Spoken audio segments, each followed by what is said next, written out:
بسم اللہ الرحمن الرحیم۔ السلام علیکم۔ کیپٹل ٹاک میں خوش آمدید۔ ہم رمضان میں بہت سے معاملات پہ بات کرتے ہیں، لیکن پھر بھی زیادہ جو ہماری گفتگو ہوتی ہے وہ سیاست کے گرد گھومتی رہتی ہے۔ لیکن آج میں سیاست پر گفتگو سے پہلے ایک بہت ہی اہم معاملہ ہے اور اس معاملے کو اٹھانا چاہتا ہوں، اور وہ یہ ہے کہ کئی رمضان گزر چکے ہیں پچھلے 3-4 سال سے۔ آپ نے کبھی یہ نوٹس کیا ہے کہ ہر رمضان میں اسرائیل کی طرف سے فلسطینیوں کے خلاف باقاعدہ جو ہے بمباری کے ذریعے قتل عام کیا جاتا ہے، اور یہ صرف کل پرسوں نہیں ہوا۔ یہ قتل عام فلسطینیوں کا اس رمضان میں نہیں ہوا، یہ پچھلے 5-6 سالوں سے یہ سلسلہ جاری ہے۔ اور یہ سلسلہ کب شروع ہوا ہے؟ یہ 2021 میں شروع ہوا ہے۔ رمضان المبارک کے مہینے میں اسرائیل نے 256 فلسطینیوں کو شہید کیا۔ 2022 میں اسرائیل نے رمضان المبارک میں 30 کے قریب فلسطینی کو شہید کیا۔ 2023 میں رمضان میں 413 فلسطینیوں کو شہید کیا گیا۔ 2024 میں 800 فلسطینی شہید ہوئے، اور اب 2025 میں ایک دفعہ پھر رمضان کے بالکل وسط میں بمباری کی گئی اور 130 بچوں سمیت 400 افراد جو ہیں ان کو شہید کیا گیا۔ یہ بہت ہی ایک افسوسناک واقعہ، اور اس کی صرف مذمت کرنا کافی نہیں ہے، بلکہ جو OIC ہے، آرگنائزیشن آف اسلامک کنٹریز، اس کو سوچنا چاہیے کہ اسرائیل کا راستہ جو ہے، اس کا جو قتل عام کا شوق ہے، اس کو کیسے روکا جائے۔ تو آج گفتگو کے لیے میرے ساتھ ہیں جناب بیرسٹر عقیل ملک صاحب، وزیر مملکت برائے قانون و انصاف، اور بیرسٹر عمیر نیازی صاحب، تحریک انصاف کے رکن قومی اسمبلی۔ میں سیاست پہ بھی آپ سے بات کروں گا۔ پہلے ذرا یہ بتائیں کہ کوئی انٹرنیشنل لاء میں کوئی ایسی گنجائش موجود ہے عقیل ملک صاحب کہ اسرائیل جو ہے اس کا ہاتھ روکا جا سکے؟ بسم اللہ الرحمن الرحیم۔ امیر صاحب بہت بہت شکریہ۔ جی بالکل، آپ کو یاد ہوگا کہ جو ICC میں یہ تمام تر معاملہ گیا ہوا تھا ساؤتھ افریقہ کی طرف سے، ساؤتھ افریقہ نے پٹیشن کی اور وہاں پہ پھر پروسیکیوشن کے حوالے سے معاملہ آگے بڑھا، لیکن وہ معاملہ پھر اسی طرح سرد مہری کا شکار ہو گیا۔ اب ظاہری بات ہے کہ اسرائیل کا مائٹ تو ہے، کیونکہ اس کو دیگر جو ممالک ہیں وہ ان کی سپورٹ حاصل ہے، امریکہ ہو گیا، دیگر ممالک ہو گئے، اور وہ بالکل ان کی جو لابیز ہیں وہ ان کو سپورٹ کرتی ہیں۔ اور یہ بڑی افسوسناک بات ہے کہ گو کہ رمضان المبارک کے مہینے میں ایک سیز فائر تھا، اور سیز فائر کو کیونکہ اب آدھا رمضان گزر چکا اور اس کو پرسسٹ کرنا چاہیے تھا کم از کم رمضان المبارک کے اس مقدس مہینے کی خاطر، لیکن کل پھر انہوں نے اپنی وہی جارحانہ جو قتل و غارت کا ایک سلسلہ ہے، جو جینوسائیڈ یا نسل کشی کے وہ عزم پہ ہیں، اس کو معذرت کے ساتھ برقرار رکھتے ہوئے انہوں نے رات کو اس بابرکت مہینے میں بھی جو ہے وہ اپنی بربریت اس میں کمی نہیں لائے اور اپنی بربریت دکھائی۔ حالانکہ دوسری طرف حماس ان کو یہ کہہ رہی ہے کہ ہم بات چیت کرنے کے لیے تیار ہیں تاکہ سیز فائر کو مینٹین کیا جائے۔ اور اس بابرکت مہینے میں جب سحر و افطار کے اوقات کے وقت وہاں پہ جو بالکل ایک توڑ پھوڑ ہوئی ہے، ایک وہاں پہ ایسا جنگ کا سماں ہے غزہ میں، جب افطاری ہم دیکھتے ہیں اکثر تصویریں وغیرہ ویڈیوز وغیرہ جو غزہ سے آ رہی ہیں، کہ وہاں پہ مسلمان جو ہمارے بہن بھائی ہیں وہ کس طرح اپنے افطار کر رہے ہیں روزے کو، اور کس طرح اپنی سحری یا روزہ جو رکھ رہے ہیں وہ کس طرح رکھ رہے ہیں۔ اور افسوسناک بات یہ ہے کہ وہاں پہ سینیٹیشن کے لیے اور کھانے پینے کی اشیاء خورد و نوش میں بھی خاصی جو ہے وہ قلت ہے۔ اچھا، سینیٹیشن کے حوالے سے 85% وہاں پہ ان آپریبل ہے۔ اچھا عمیر نیازی صاحب، یہ میں آپ سے جاننا چاہتا ہوں کہ کم سے کم ہم کیا کر سکتے ہیں، یعنی کہ مسلم ممالک فلسطینیوں کی مدد کے لیے کم سے کم کیا کر سکتے ہیں؟ دیکھیں جی، بیر منیمل تو یہ ہے کہ جو پہلے اسرائیل کو سپورٹ کر رہے ہیں انہیں بے نقاب کریں۔ ابھی دیکھیں مائٹ کی بات ہو رہی ہے، مائٹ رائٹ کب بن جاتا ہے؟ جب طاقتور قوتیں غلط کے ساتھ کھڑی ہو جائیں۔ امریکی صدر کا بیان دیکھ لیں، وہ نسل کشی کے مترادف اور بہت سے مسلم ممالک کے سفارتی تعلقات ابھی تک برقرار ہیں ہم ادھر ان کے ساتھ برقرار ہیں، پھر ہم اس چیز کو بار بار تقویت دے رہے ہیں۔ دیکھیں OIC کا فورم موجود ہے، کیا OIC کی میٹنگ نہیں کال ہو سکتی؟ کیا سارے آج اس چیز کے لیے اکٹھے نہیں ہو سکتے؟ وہاں ایک سٹیٹمنٹ دیکھیں مسلم دنیا اتنی بھی کمزور نہیں ہے، اگر یہ اکٹھے ہو کے بیٹھ جائیں اور وہاں سے ایک سٹیٹمنٹ آپ کو یاد ہے کہ 1973 کے رمضان میں ایک عرب اسرائیل جنگ ہوئی تھی، تو اس جنگ میں جو سعودی عرب کے فرما روا تھے شاہ فیصل، انہوں نے تیل کو ایک ہتھیار کے طور پہ استعمال کیا اور اسرائیل اور اس کے اتحادیوں کا تیل بند کر دیا تھا، تو فوراً انہوں نے جنگ بند کر دی. تو اسی کے بعد پیٹرو ڈالر کا سارا قصہ آپ کے اس کے بعد سامنے. پھر ایک سازش کے تحت شاہ فیصل صاحب جو ہے ان کو قتل کر دیا گیا، ان کو شہید کر دیا گیا. تو کیا آپ کے خیال میں ابھی ہم یہ کوئی تیل کے ہتھیار کو استعمال کر سکتے ہیں؟ دیکھیں تیل کے ہتھیار کا شاید دیکھیں سعودی عربیہ کس حد تک اس چیز میں ساتھ جائے گا، جو خود ابھی بات کر رہے ہیں انویسٹمنٹ لارج سکیل کی اس وقت امریکہ میں، ان کی اپنی کیا پالیسی ہوگی. مگر ایک اس فورم پہ تگڑی بات کی جا سکتی ہے کہ اگر نہیں کریں گے تو مسلم دنیا انٹروین کرے گی. اگر یہی خالی کہہ دیں مسلم امہ کی پیس کیپنگ فورس ہی اپنے مسلمان بھائیوں کے لیے کھڑی ہو جائے تو یہی کافی ہوگا. اتنا کہنا ہی کافی ہے. جی میں یہ کہنا چاہ رہا تھا کہ بڑی خوبصورت بات کی. آپ پھر کہیں گے کہ بیرسٹر صاحب سیاست کی طرف لے گئے ہیں تمام تر معاملے کو. میرے صاحب بات یہ ہے کہ ابھی کوئی اتنی دیر نہیں ہوئی، کچھ 24 گھنٹے سے کوئی تھوڑے وقت زیادہ گزرا ہے. نیشنل سیکیورٹی کے اوپر جو پارلیمانی کمیٹی کی میٹنگ تھی، ان کیمرہ بریفنگ تھی، انہوں نے کہا کہ بالکل اس کے اوپر ایک سٹانس لینا چاہیے اور تمام مسلم ممالک کو اکٹھا ہونا چاہیے. I think we need to start from home, اور گھر سے شروع کرنا چاہیے ہمیں تمام تر معاملہ. یہ بات فلسطین کی تو ہم مذمت کرتے ہیں کہ ان کے خلاف جو نسل کشی ہو رہی ہے، اسرائیل کی مذمت کرتے ہیں کہ فلسطینیوں کے خلاف جو جارحیت جو اپنائی جا رہی ہے، جو دکھائی جا رہی ہے، اس کی تو مذمت ہے، یا جو ان کے اتحادی ہیں سپورٹرز ہیں ان کے خلاف بھی مذمت ہے. لیکن ہم گھر سے کیوں نہ شروع کریں؟ دہشت گردی کے شکار تو ہم خود ہیں. بیرسٹر صاحب یہ آپ کو تو فائدہ نہیں ہوا ان کے نہ آنے سے، کیونکہ اگر یہ آتے تو پھر یہ وہاں پہ ویسی ہی تقریریں کرتے جیسی کل مولانا فضل الرحمان نے کی ہے. میں سمجھتا ہوں اچھی بات ہوتی تقریریں کرتے، کم از کم یہ بات تو سامنے آ جاتی نا. یہ بات تو آ جاتی کہ ایک طرف تو میر صاحب خط لکھے جاتے ہیں، ایک طرف جو ہے آئی ایم ایف کے سامنے دھرنا دیا جاتا ہے، آئی ایم ایف کو بھی خط لکھے جاتے ہیں، یو ایس کے جو سینیٹرز ہیں وہاں سے ریزولوشن پاس کرائی جاتی ہے کانگریس مین سے، ان کو ان کے ٹویٹر سے ٹویٹس کروائی جاتی ہیں فری عمران خان کے حوالے سے. اور دوسری طرف جو ہے پاکستان کو کسی نہ کسی طرح بھی ان کی کوشش ہوتی ہے کہ پاکستان سفر کریں. لیکن جب پاکستان کی بات ہے کہ پاکستان واقعی سفر کر رہا ہے، دہشت گردی کی لہر میں تیزی آئی ہے، ایک ایکسپوننشل جو ہے وہ اس میں گروتھ ہوئی ہے ان اٹیکس میں، پچھلے پورے سال سے موازنہ کر کے دیکھ لیں.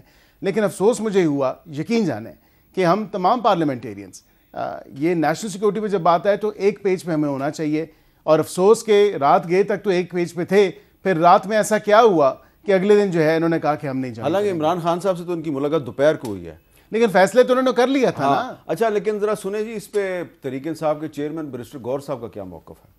پاکستان تحریک انصاف کا تو پہلے سے موقف ہے کہ جب دہشت گردی کی بات آ جاتی ہے تو پورے قوم کو ایک پیج پہ ہونا چاہیے، ایک جیسا بیانیہ بنانا چاہیے. پاکستان رہے گا تو سب لوگ اپنا رول پلے کریں گے، اس لیے دہشت گردی میں کوئی سیاست نہیں ہونی چاہیے. لیکن شرکت نہ کرنے کا فیصلہ یہ بھی پارٹی کا فیصلہ تھا، اور ایک اصولی موقف ہے کہ اتنے بڑے لیڈر کو آپ باہر نہ رکھیں، آپ ان سے ملاقات کی اجازت تو دے دیتے.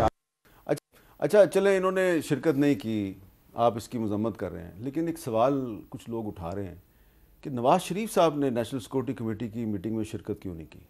دیکھیں میں جو میری اطلاعات ہیں، ایک تو خواجہ آصف صاحب نے بھی ایک جگہ اس کی ذکر کیا کہ انہوں نے ٹریول کرنا تھا، لیکن میں سمجھتا ہوں کہ نواز شریف سب سے معقول لیڈر تھے، میری ذاتی رائے ہے ان کو موجود ہونا چاہیے تھا. برکیف میں یہ سمجھتا ہوں کہ ان کا ایکولیٹس دیکھتے ہوئے، ان کا سی وی دیکھتے ہوئے، جو تین دفعہ وزیر اعظم رہ چکے ہیں اس ملک کے، جنہوں نے اس ملک کو ایٹمی قوت بنایا، جنہوں نے 2 آپریشنز جن کی لیڈرشپ کے اندر ہوئے اور انہوں نے اس ناسور سے جان چھڑائی، دہشت گردی کے ناسور سے، تو سب سے معقول اور سب سے سوٹیبل جو شخص تھا وہ تو نواز شریف ہی ہے.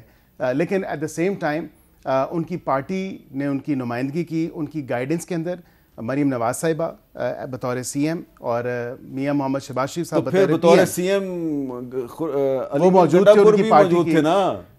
تو میں سمجھتا ہوں کہ بطور سی ایم تو موجود تھے، لیکن جو نیشنل اسمبلی کے یا سینیٹرز جو تھے یا نیشنل اسمبلی کے ممبران تھے، ان کا موجود ہونا یا وہاں پہ پائے جانا بھی ضروری. اچھا عمیر نیازی صاحب یہ بتائیں نا کہ چلیں اگر آپ کی پارٹی نے فیصلہ کیا ہے کہ جی ہم نے نہیں جانا نیشنل سیکورٹی کمیٹی کی میٹنگ میں، تو علی امین گنڈا پور صاحب کا وہاں بیٹھنا ضروری تھا؟